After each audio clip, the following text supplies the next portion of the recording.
अब धीरे धीरे रात वहां पर होने लगेगी, रात गहराती हुई चली जाएगी, लेकिन ये ऑपरेशन कितना और चलेगा, कब तक निकलने की उम्मीद, और क्या ग्राउंड जीरो से आपको रिपोर्ट मिल रही है कि आज रात को ही सभी को बाहर निकालने में कामयाबी मिल जाएगी? आशुतोष, मुझे लगता है 120 मिनट से ज्यादा का समय नहीं लगना चाहिए और दिक्कतें नहीं है, मैं आपको वो भी बताऊंगा। और वो तमाम लोग जो इस समय देख रहे हैं, उनके परिवारजन भी जो चिंतित है कि आखिर आप क्यों समय लग रहा है, ये समझिए कि बस ये एक आखिरी घड़ी है। आज शुभ खबर मिल चुकी है, ब्रेक थ्रू हो चुका है, कई सारे विशेषज्ञ आपको समझा रहे थे। और इसीलिए बहुत आसान शब्दों में चित्रा कि हम मलबे के जिस पार हैं, दरअसल अगर इसको मान ले कि ये एंड सिरा है और ये वो एस्केप टनल है, जहां मलबा खत्म है वहां से इवैक्यूएशन नहीं कर सकते। आपने रास्ता बना दिया, पाइप पहुंच गई, लेकिन उसको कम से कम जहां मलबा खत्म होता उसके 3 से 4 मीटर आपको आगे ले जाना होगा। वो इसलिए जरूरी है क्योंकि जहां मलबा गिरा है वो स्लोपी अवस्था में है, उसके ऊपर ही सुरंग टूटी है, वहीं से तो टूट के नीचे गिरा है, सब कुछ नीचे नहीं आया है। कैविटी बनी है, उसमें लोहे का सरिया हो सकता है। जिस आर्च से टनल बनाई जाती है, सुरंग बनाई जाती है, वो बहुत मजबूत कंक्रीट स्ट्रक्चर होता है। अगर इतना वजन था उस पहाड़ में और इतना कमजोर कर दिया तो बहुत कुछ और टूट सकता है। ऐसे में न सिर्फ 41 वो लोग बल्कि 8 एनडीआरएफ एसडीआरएफ के लोग जो बचाने जाएंगे, उनकी जान पे भी खतरा हो सकता है। इसीलिए जो थ्रेट लाइन है मलबे की, मलबे के पार जाकर के 4 मीटर की एक सुरक्षित दूरी बनाना, वहां की स्थिति को देखना, ऐसी स्थिति की क्या इवैक्यूएशन संभव है, एनडीआरएफ के लोगों को उसमें दक्षता हासिल है।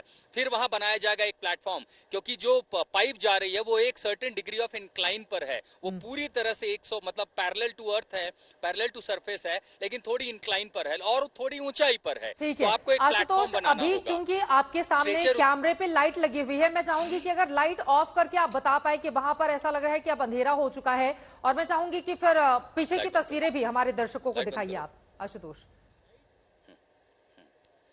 लाइट जला, देखिए अभी पर्याप्त रोशनी है और मैं बताऊं जितनी एजेंसियां उन सबने व्यवस्था कर रखी है। मसलन सुरंग के मुहाने पर यहां है बिजली, उसके अंदर तक 200 मीटर का जो हिस्सा जहां रेस्क्यू ऑपरेशन चल रहा है वहां बिजली की पूरी व्यवस्था है। ये इतना ही नहीं, वहां पर स्केप टनल और सेफ रूट भी बनाया गया है जहां से ऑपरेशन को अंजाम दिया जा रहा है। जहां से ड्रिलिंग हो रही है दरअसल वहां भी बिजली और वहां भी सेफ।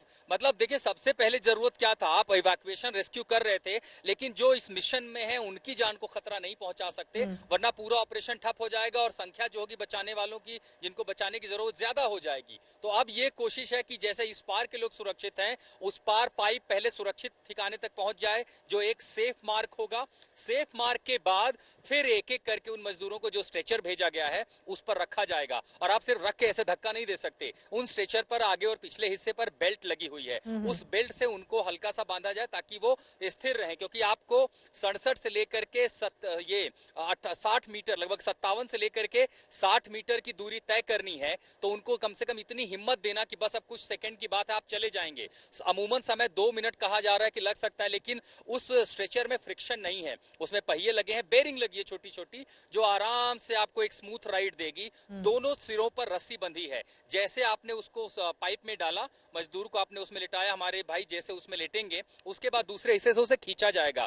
इतना खींचा जाए कि झटका भी ना लगे और जल्दी निकल जाए ताकि उनको क्लास्ट्रोफोबिया ना हो। जो पाइप है उसके अंदर बिजली की भी व्यवस्था की है, एलईडी स्ट्रिप लाइट लगाते कुछ दूरी पर गए हैं ताकि कम से कम घुटन महसूस ना हो। और इस मुहिम में देखिए जो सैयद जना असनैन बता रहे थे कि दरअसल वो 3 मिनट का समय है, लेकिन जो मैंने वो ड्रिल देखी थी, उन लोगों से मिला था, उन्होंने कहा देखिए 75-80 सेकंड से ज्यादा का समय नहीं लगेगा, तब सिर्फ 60 मीटर रह जाएगा, इंक्लाइन पर वो आएंगे और खींचा जाएगा और ये ऑपरेशन पूरा हो जाएगा। 120 मिनट मुझे लगता है हमें और देना चाहिए। चलिए, उम्मीद है कि 120 मिनट में कम से कम वो बड़ी कामयाबी हाथ लगे जिसका बीते 17 दिनों से हम सब इंतजार कर रहे थे। अमित, मैं फौरन आपके पास आऊंगी, आप भी ग्राउंड जीरो पर मौजूद हैं, लेकिन उसके पहले हुबली लेकर चलते हैं आपको। एक मजदूर वहां के रहने वाले हैं, उनके परिवार में किस तरह का माहौल है, इसका जायजा लिया है हमारे संवाददाता अनुपम मिश्र ने। देखिए,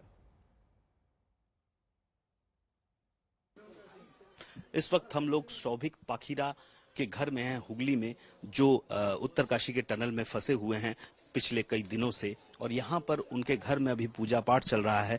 उनकी माँ और उनके पिताजी यहाँ पर हैं और उनकी माँ इस वक्त यहाँ पर पूजा अर्चना में लीन हैं और काफी देर से वो पूजा अर्चना कर रही हैं। एक तरह से खुशी की लहर जो है वो अब धीरे धीरे यहाँ पर आने वाली है और इसकी जो भावना है वो घर कर गई है यहाँ पर, क्योंकि पिछले कई दिनों से 17-18 दिनों से जो हालत होके रखी थी यहाँ घर में वो काफी खराब थी।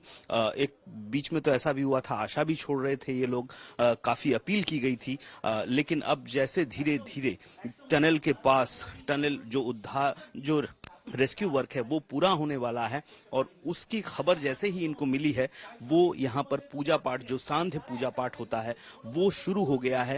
एक तरह से ये जो भावना को दर्शा रहा है भगवान के प्रति, जो श्रद्धा और भक्ति है वो यहाँ पर वो प्रदर्शित कर रही हैं, भगवान को धन्यवाद ज्ञापन दे रही हैं कि इतने दिनों से जो वो कष्ट सह रही थी उसकी निष्पत्ति, वो जो कष्ट है वो अब दूर होने की राह पर आ गया है। फिलहाल ये हुगली के पुरसुरा इलाके में है ये घर, काफी भीतर में है, बहुत गरीब परिवार है यहाँ पर। और इससे पहले हमने देखा ये जो इलाका है यहाँ पर बीजेपी के जो विधायक हैं उन्होंने प्रधानमंत्री नरेंद्र मोदी को एक चिट्ठी भी लिखी कल, जिसमें कहा गया कि 2 परिवार जो हुगली के हैं जिनके जो बच्चे फंसे हुए हैं इस टनल में, उनको आर्थिक मदद दी जाए और इस आशय से पत्र प्रधानमंत्री को लिखा गया। और उसके बाद इससे पहले हमने देखा तृणमूल की ओर से अपरूपा पोद्दार जो आरामबाग इलाके की सांसद है वो भी वहां पहुंची थी। हालांकि उन्होंने आरोप लगाए थे कि जिस तरीके से टनल का काम हुआ था वो सही नहीं हुआ था, जियोलॉजिस्ट की मदद क्यों नहीं ली गई थी, इस तरह के कई सवाल टीएमसी की ओर से उठाए गए थे। तो उस पूरे मसले पर टीएमसी बीजेपी के बीच भी एक टकराव की स्थिति भी यहाँ पर आई थी। लेकिन उसके बाद अब जब टनल में जो रेस्क्यू वर्क है वो लगभग पूरा होने के कगार पर है तो खुशी की एक लहर पूरे गांव, पूरे इलाकों में आनी शुरू हो गई है। और फिलहाल हम यही आपको दिखा रहे हैं। यहाँ पर हुगली में पूजा पाठ चल रहा है। उनकी जो माँ है, ये 2 भाई हैं, 2 भाई में से एक भाई बाहर है, वो भी यहाँ नहीं है, सिर्फ माता पिता यहाँ पर रहते हैं। और जो लड़का है शौभिक, वो वहां पर काम करने गया हुआ था और फंसा हुआ था। लेकिन अब एक खुशी की लहर यहाँ पर देखने को मिल रही है, एक आशा की नई किरण यहाँ पर जगी है और शंख फूंक कर